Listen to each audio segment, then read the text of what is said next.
দেখো এই সবজিটা এখন সবাই চেনো, বলতে পারবে এটা কি? স্কোয়াশ। স্কোয়াশ এখন সবাই খায়, আগে এত সবাই খেত না, কিন্তু খুব ভালো খেতে লাগে, অনেকটা পেঁপের মতন লাগে খেতে। তো আজকের আমি এই স্কোয়াশ দিয়েই ডালনা করব। চলো তাহলে স্কোয়াশের ডালনা। স্কোয়াশটাকে আগে কেটে পরিষ্কার করে নিই। আমি দুটো স্কোয়াশ করব না, দুটো নিয়ে এসছে, একটাই করব। আলু দেবো এর মধ্যে, দিয়ে ডালনা হবে। চলো তাহলে কেটে পরিষ্কার পরিচ্ছন্ন করে নিই বন্ধুরা। এই যে স্কোয়াশটাকে আমি আগে ছাড়িয়ে নেব এরকম খোসাগুলো।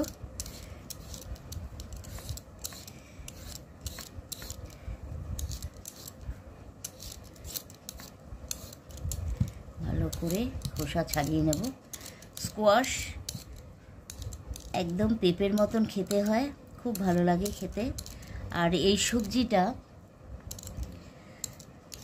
খেয়েছি অনেক দিন আগে দার্জিলিংয়ে।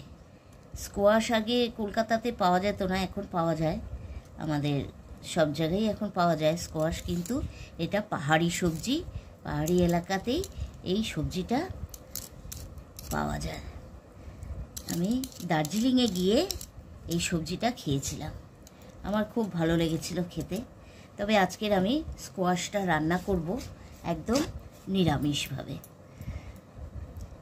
স্কোয়াশ আর আলু দিয়ে আমি আজকে স্কোয়াশটা তৈরি করব। চলো তাহলে আমি এটাকে পিস করে নিই। দেখো সুন্দর, কোনো ইয়ে নেই স্কোয়াশে, খুব সুন্দর স্কোয়াশটা, একদম সলিড, কোনো ফাঁপা কিচ্ছু নেই স্কোয়াশ। এবার পিস করে নিই স্কোয়াশটাকে।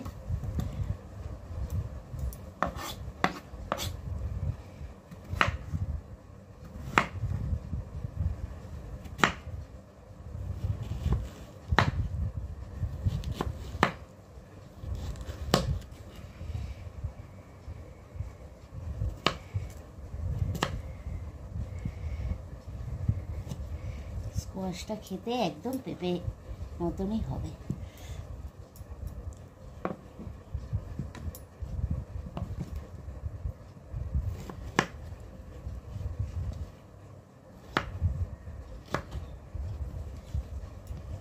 আলুটাকে ওইভাবে পিস করে নেব। আলুর ছোলাটা ছাড়িয়ে নিয়ে খোসাটা ছাড়িয়ে নেব, ছাড়িয়ে তারপরে স্কোয়াশটাকে যেভাবে আমি পিস করেছি দেখো এরকম করে পিস করে নিয়েছি। স্কোয়াশটাকে একটাই স্কোয়াশ দিয়ে করব।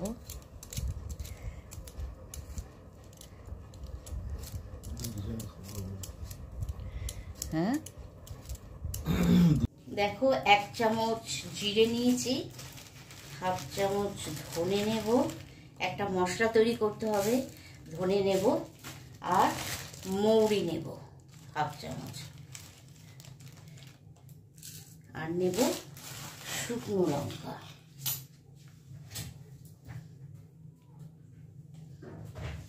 একসঙ্গে এটা বেটে নেব। শুকনো লঙ্কাটা 3টে মতন শুকনো লঙ্কা।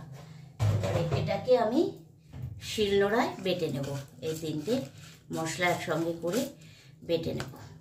চলো তাহলে আমি শিলনোড়ায় বেটে নিই। দেখো এই যে হিং আমি অল্প হিং নিয়েছি। এবার এই হিংটাকে আমি জলে একদম ইয়ে করে রেখে দেবো, ভিজিয়ে রেখে দেবো যাতে হিংটা গলে যায়। আর এটা রেখে দেবো। চলো এরপর আমি দেখো মশলাটা আমি বেটে নিয়েছি। আর ফোড়নের জন্য এই যে হিং, তেজপাতা, এর মধ্যে জিরে, লবঙ্গ, দারচিনি আর এলাচ, আর মশলায় দেব সামান্য রেগুলার লঙ্কার গুঁড়ো আর হলুদ। চলো এবারে আমি এই যে তেলটা হয়ে গেছে, একটু আলু আর ভেজে নেব, আমি সামান্য ভেজে নেবো। আর এটা আমি সামান্য বয়েল করে নিয়েছি, বয়েল করে ভেজে নিচ্ছি।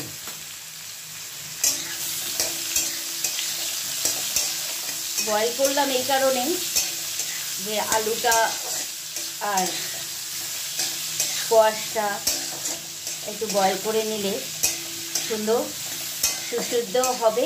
আর আলুর মধ্যে যে স্টার্চটা থাকে বয়েল করার দরুন, সেই স্টার্চটা বেরিয়ে যাবে অনেকটাই। যাদের সুগার আছে তারা কিন্তু এইভাবে আলু সিদ্ধ করে জলটা ফেলে দিয়ে রান্না করে খেতেই পারেন, অসুবিধা হবে না তাতে। এটা একটুখানি ভালো করে লাল করে ভেজে নিই। দেখো ভাজাটা আমি তুলে নিয়েছি। আর এর মধ্যে দেব এই যে আর একটু তেল দিয়েছি, 1 চামচ মতন তেজপাতা, আর এই যে মশলাটা দেব, আর এই যে হিংটা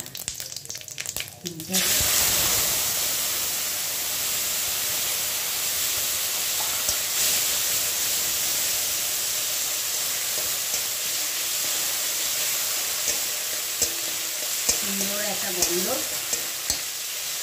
মশলার আর হিমের গন্ধ। আর এই যে এবারে যে মশলাটা করেছিলাম এটা দিয়ে দেবো।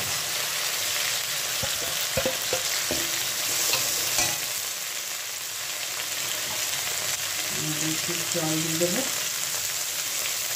যাতে মশলাটা না পুড়ে যায়।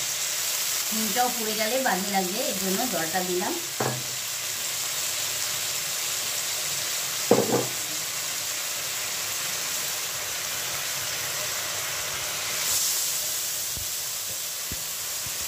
প্লেটটা দিয়ে জলটা দিয়ে দেবো।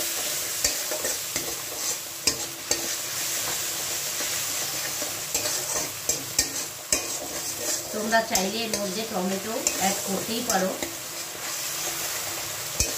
কিন্তু আমি টমেটো দেবো না এর মধ্যে। আমি দেব সামান্য টক দই। দেখো এর মধ্যে টক দইটা দিয়ে দেবো, 2 চামচ মতন টক দই আছে। আর দেব নুন, স্বাদ অনুযায়ী নুনটা দেব।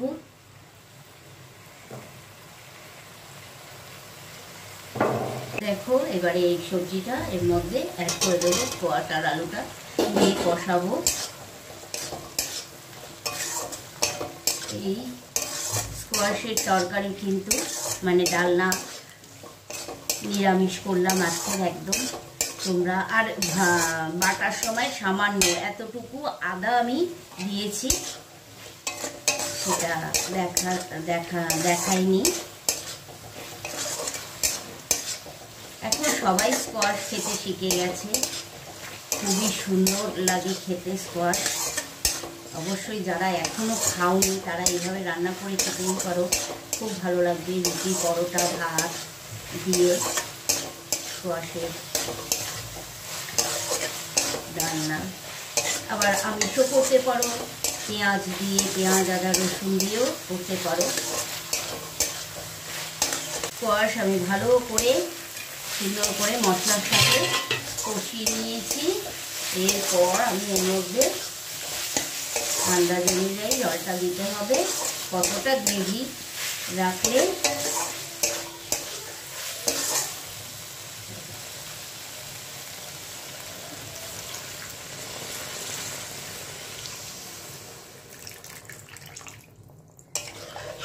এবার ঢেকে দেবো, ঢেকে দেবো।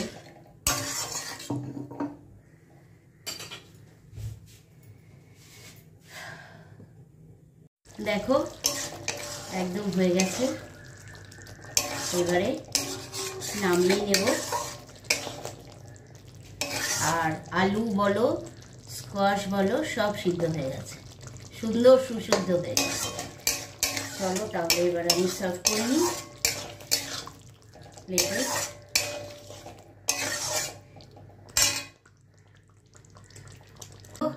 ডালনা স্কোয়াশ আর আলুর ডালনা একদম কমপ্লিট হয়ে গেছে, আর তোমাদের কাছে নিয়ে চলে এসেছি।